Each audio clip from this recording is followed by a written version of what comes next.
Ist ein Fanring. Das ist der Verlobungsring meiner Mutter.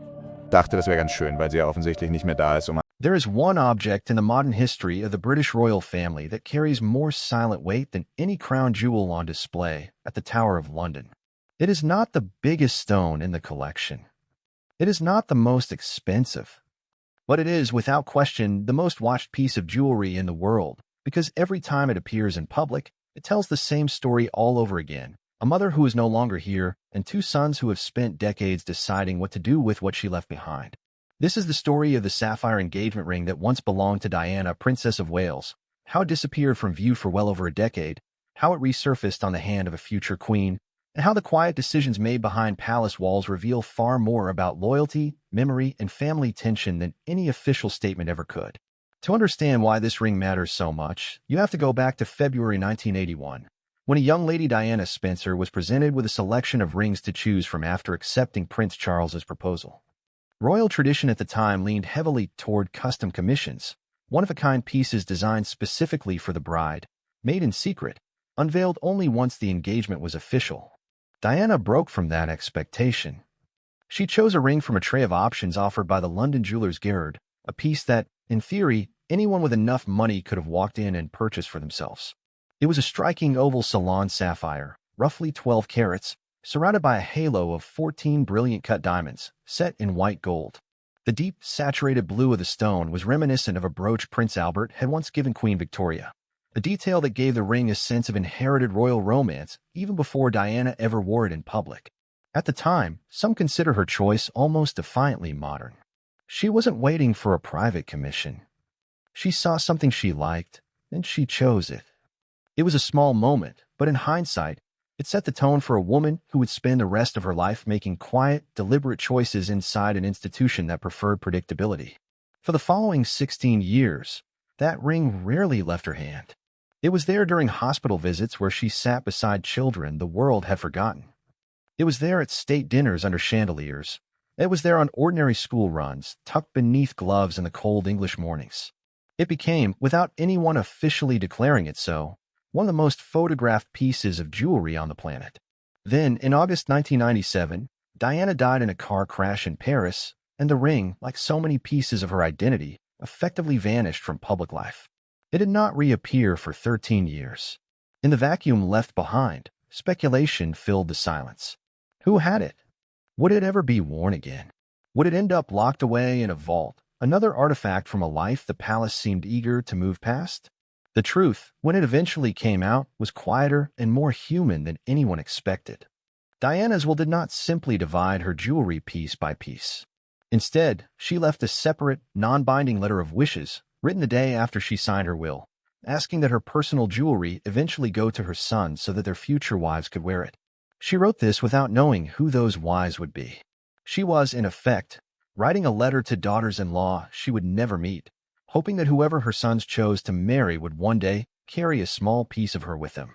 Legally, the sapphire ring belonged jointly to William and Harry after her death. But because the letter of wishes was not a legally enforceable document, and because her estate faced a legal challenge that delayed the transfer of her personal items, neither prince received full control of her jewelry until they turned 30. For years, pieces that Diana had wanted in her son's hands sat instead in administrative limbo, caught between her intentions and mechanics of English trust law. It's a detail easy to overlook, but it says something important. Even a princess's final wishes for her own children were not automatically guaranteed. It took formal legal process, patience, and time before those wishes were honored. When the ring finally passed into the brothers' hands, what happened next revealed something about their relationship that headlines rarely captured in later years, when the two were more often described as distant or divided. Harry, as one of two rightful heirs to the ring, could have kept it. He could have used it himself one day, or simply held on to it as a memento of his mother. Instead, he gave it to William, understanding that his older brother intended to propose to Kate Middleton, the woman he had been with on and off for the better part of a decade. In exchange, William gave Harry their mother's gold Cartier watch, another piece tied to memories of Diana that neither brother wanted to lose track of. It wasn't a legal negotiation. It was two young men who had lost their mother as boys, quietly working out how to keep her present in both of their futures. In October 2010, William carried that ring with him to Kenya, where he had planned a safari trip with Kate. He later admitted, with the kind of candor that made him relatable in a way palace statements rarely are, that he had nervously carried the ring around for nearly 3 weeks, terrified of losing it somewhere in the middle of the African bush.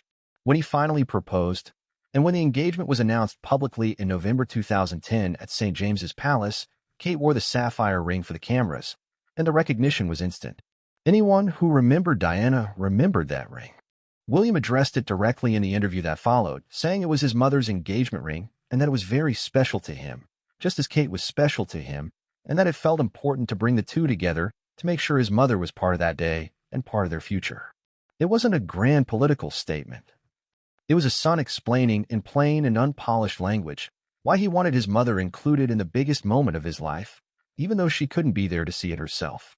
This is where the story of the ring intersects with a much larger and more complicated question. What actually happens to royal jewelry when someone dies? It's a misconception that everything a royal wears during their lifetime belongs to them personally. In reality, a significant portion of what appears on television during state visits, weddings, and formal portraits belongs not to the individual, but to what is often referred to as the royal collection, a body of jewelry, art, and heirlooms that is passed down through the institution itself rather than through personal inheritance. When Diana died, only the items she personally owned, had received as private gifts, or had specifically designated in her estate went to her sons.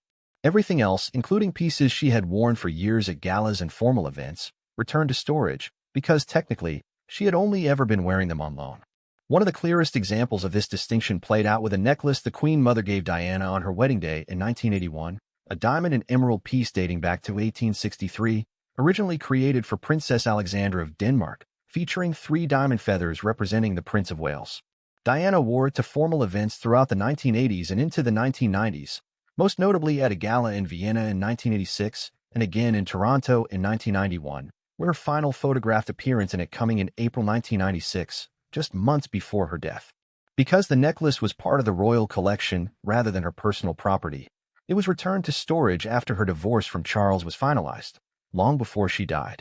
10 years after Diana's death, in 2006, Camilla, then Duchess of Cornwall, wore that same necklace, but reworked into a brooch, valued at the time at roughly $137,000. The reaction was immediate and divided. Some saw it as tone-deaf, a piece so closely associated with a woman whose marriage had ended in public heartbreak, now being reshaped and worn by the woman many blamed for that heartbreak. Others pointed out correctly that the piece had never been Diana's to begin with. It belonged to the crown, and Camilla, as a senior royal, had every technical right to wear it. Buckingham Palace issued a brief statement explaining that Camilla had worn the brooch at Cheltenham while presenting a trophy named for the Queen Mother, framing the choice as a tribute rather than a provocation.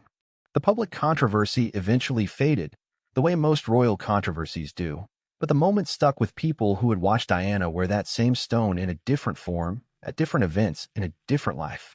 That tension between what technically belongs to the crown and what emotionally belongs to a memory sits at the center of why William's decision with the sapphire ring carried so much more weight than a simple engagement announcement.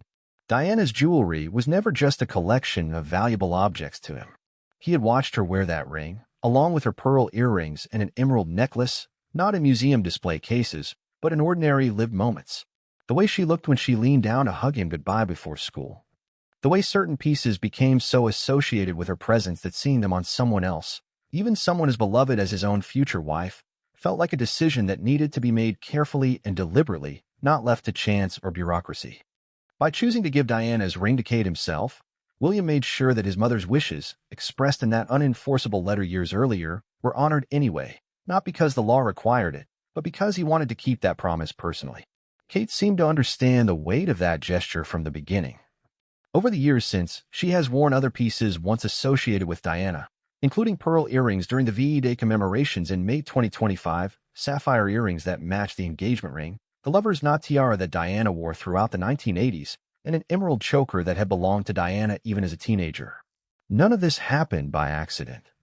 Each choice reads like a continuation of the same quiet decision William made in Kenya in 2010, not simply inheriting his mother's jewelry, but actively choosing to keep her present in the family's public life, piece by piece, appearance by appearance. It's worth stepping back and asking why this story resonates the way it does, more than a decade after the engagement itself. Part of it is the ring's undeniable beauty, the kind of deep sapphire blue that photographs unlike almost anything else in the royal collection. But most of it has nothing to do with aesthetics at all. It has to do with the fact that royal families are often discussed in terms of protocol, hierarchy, and legal ownership, when the more compelling story sitting underneath all of that is deeply, plainly human. Two brothers who lost their mother as children found a way, without press releases or official ceremony, to decide together how to honor her memory. One gave up a priceless heirloom he was legally entitled to keep, in exchange for a watch that meant just as much to him personally. The other carried that heirloom nervously across an ocean, worried more about losing a ring than about the historic weight it carried, because to him, in that moment, it wasn't a museum piece. It was his mother's. And so today, when Kate Middleton, now Princess of Wales, is photographed at a state function or a formal portrait with that same sapphire catching the light, the moment is rarely framed by commentators as simply a beautiful ring on a beautiful hand. It's framed correctly as a continuation of a promise made in a letter written the day after a will was signed, by a mother who never got to meet the woman who would one day wear it, but who trusted her sons enough to leave the decision entirely in their hands. 13 years passed between the day that ring disappeared from public view and the day it reappeared on a hillside in Kenya. In royal terms, that's barely a footnote. In human terms, it's the story of two boys growing into men, still finding small, deliberate ways to make sure their mother was never really gone at all. If this story moved you, it's worth thinking about what it says beyond the royal family itself, about how families in general navigate grief, inheritance, and memory long after the funerals are over and the formal condolences have faded. The sapphire ring is a striking symbol precisely because it refuses to stay still. It moves from hand to hand, generation to generation, carrying a story that official statements and legal documents were never fully able to contain on their own.